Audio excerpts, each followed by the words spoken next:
Hello, audience. My name is Isaac-Bodoir, and we at Bardic Logs welcome you to Krakens sorrow.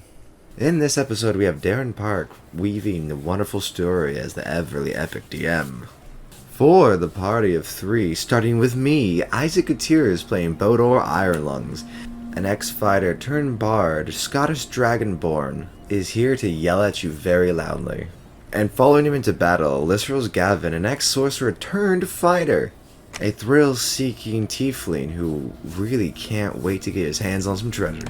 And finally, Sabrina Yarborough, a water genasi cleric of life, played by Coby, not the beef, who plays a wonderfully kind and just generous cleric, the exact opposite of the rest of the party.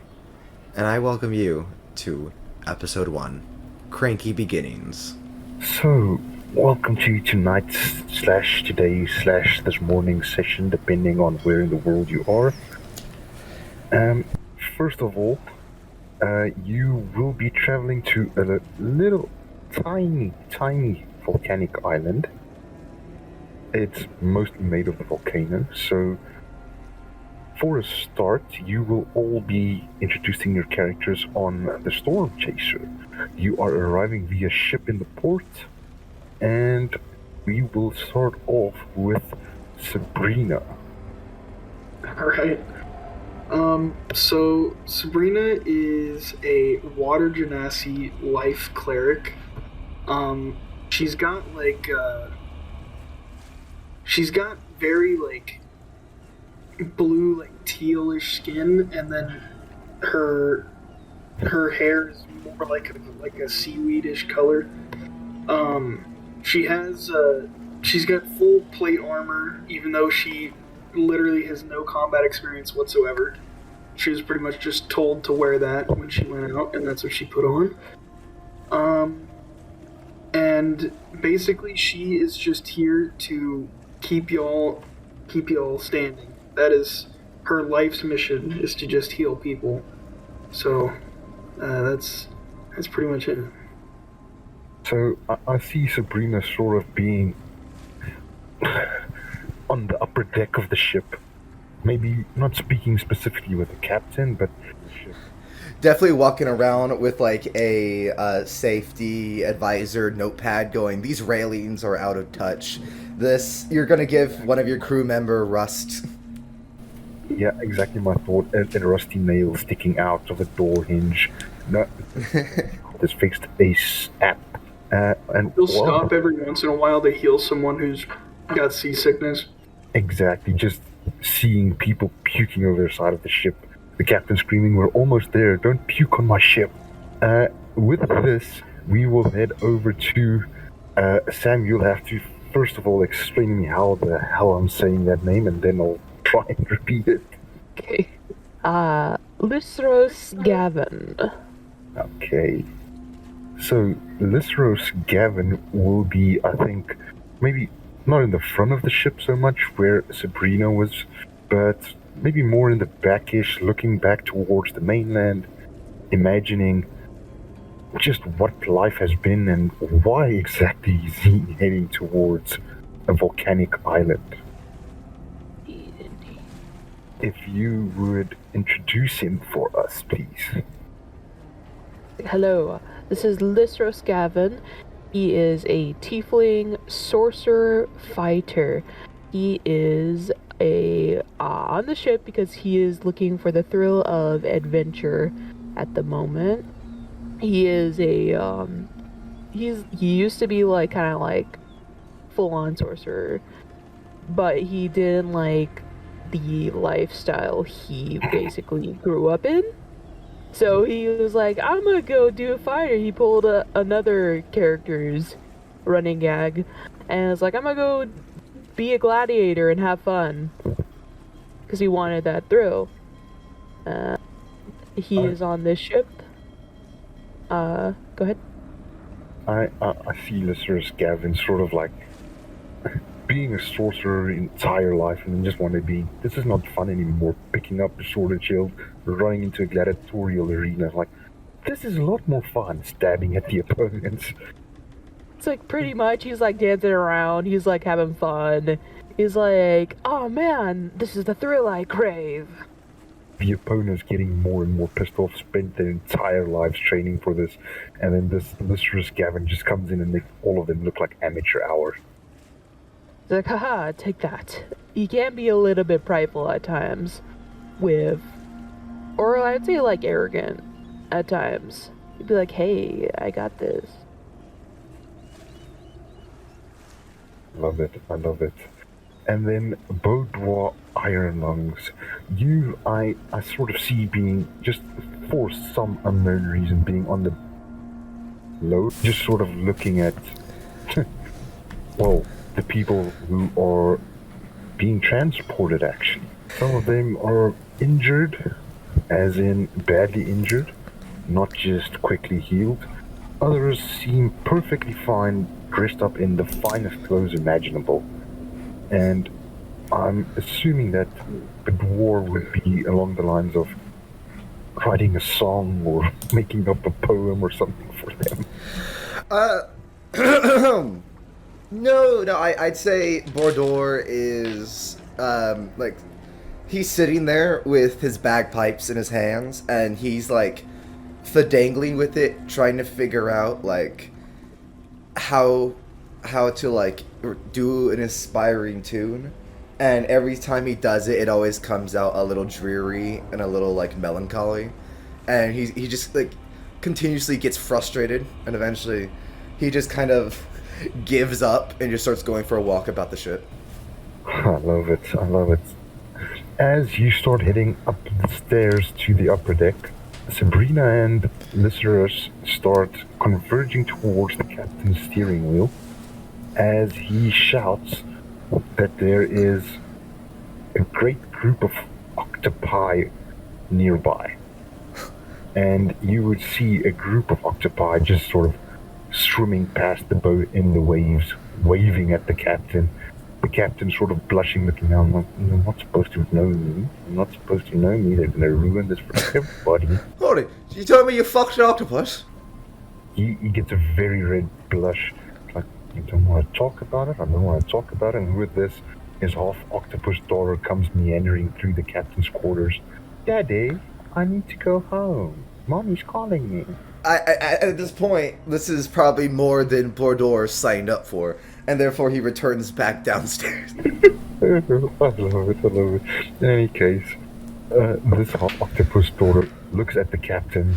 The captain's just like, I've had you for 6 months. It's time to go home. And he sort of starts ushering her towards the edge of the ship. Go on then, mommy's waiting. Bye, Daddy, I love you. She, for some reason, sounds very British, even though this captain is a fucking pirate, basically. And her mom's an octopus, so I do not know where she gets the accent from. Probably swimming in the English Channel. You get weird things going to that side of the world. And as she jumps overboard, the captain gets a tear in his eye. I really do miss her mum. Maybe I should give her a call. And you see smoke starts coming out of his head as he starts thinking too hard. As Bordor tries to immediately forget this, would you like me to describe how he looked? Yes, please. So, Bordor is like a 6'4" copper dragonborn wearing full plate armor except for the helmet. The helmet stays hung and damaged around the side of his belt with a fine, not rope, but a chain that wraps it around. On his back, and it's very weirdly put, because like there's the backpack, then underneath the backpack is like this little like hanging thing that like looks really weird.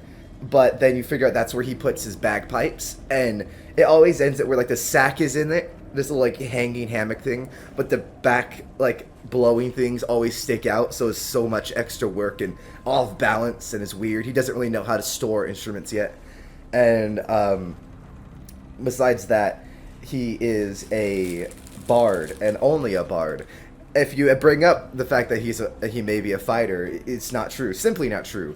He does not come from a guard captain position. He does not come from anywhere on the mainlands, and he does not have any history that he's trying to forget. He is a bard, and only a bard, and yeah, that's it. Okay, I love it. I really do love it. So as this is happening, Lyssyros, Gavin, and Sabrina Yarbrough, you both see Bador heading downstairs, just mumbling to himself, I did not see it, I did not hear it, it is not real. I did not see it, I did not hear it, it is not real. See no evil, hear no evil, speak no evil. See him? So at this point, sort of meandering behind him, just you just saw the same scene that he did, but now you're very interested. Why is he just plainly ignoring this? You would come upon the entrance to Aegis Isle. On the right-hand side of the map, you will see that there's a port, and I will also include with that the little village that you're going to be in. I like the map. It looks really good. Ooh. So, welcome to Thembaben. So, can I ask a quick question? Yes, So you said we're on the port on the right side. That's all the boats and stuff. What is that tower as we come in? Is that like a guard tower, a prison? that is actually just a statue. Oh. A statue of a gigantic kraken.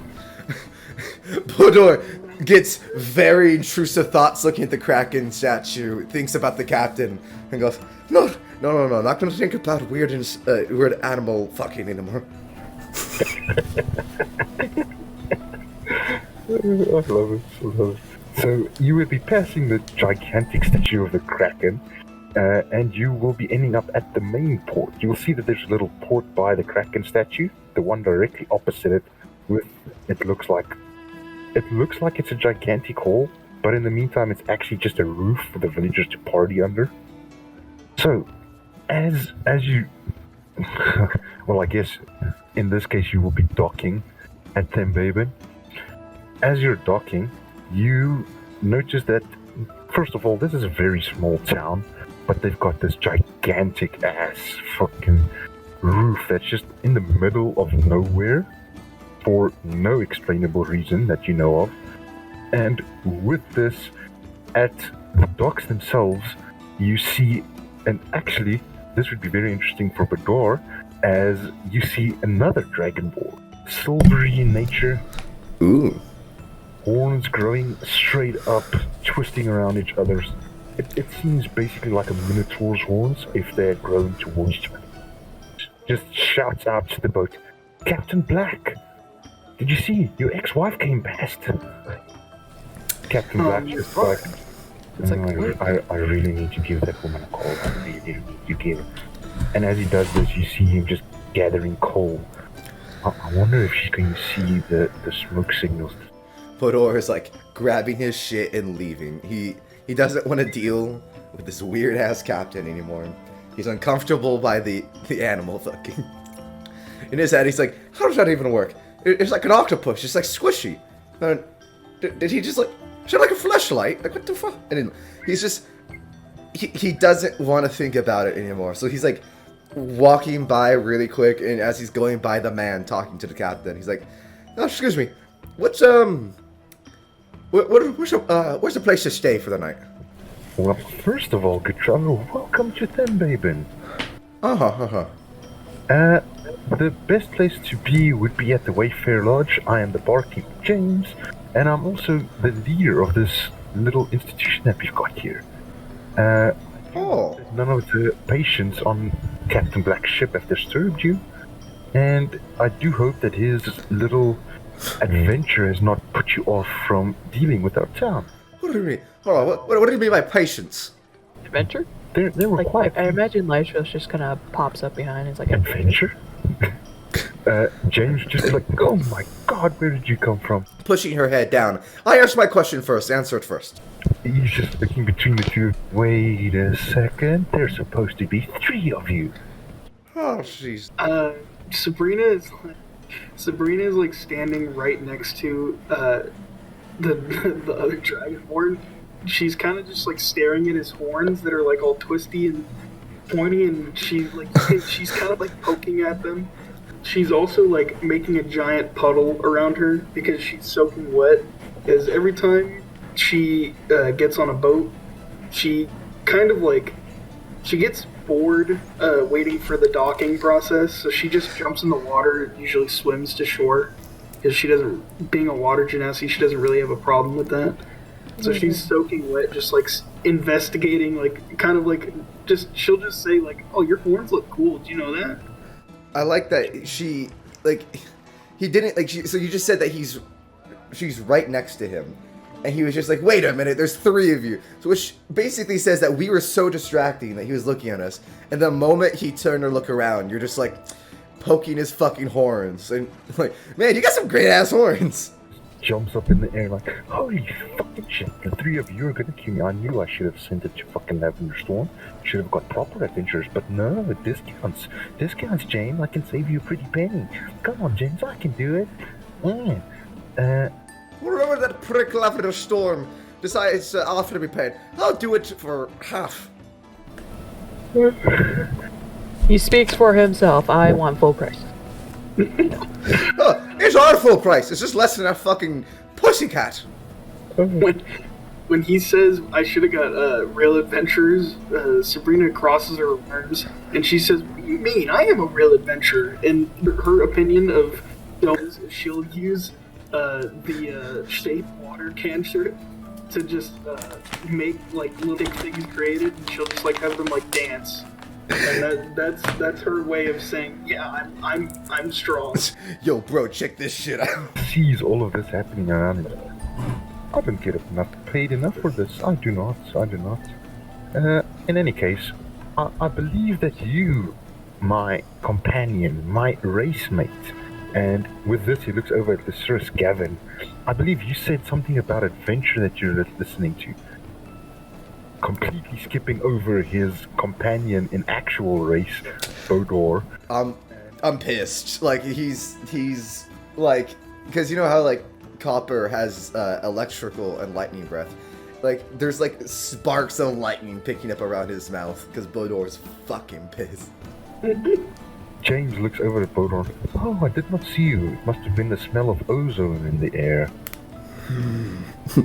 Just growls. Laughing. Oh, I'm just kidding. I definitely saw you. Look at you. You're a cute one. What? What? So she's like, ooh. He does not blush. He's just very confused. So, the cute one is doing it for half price.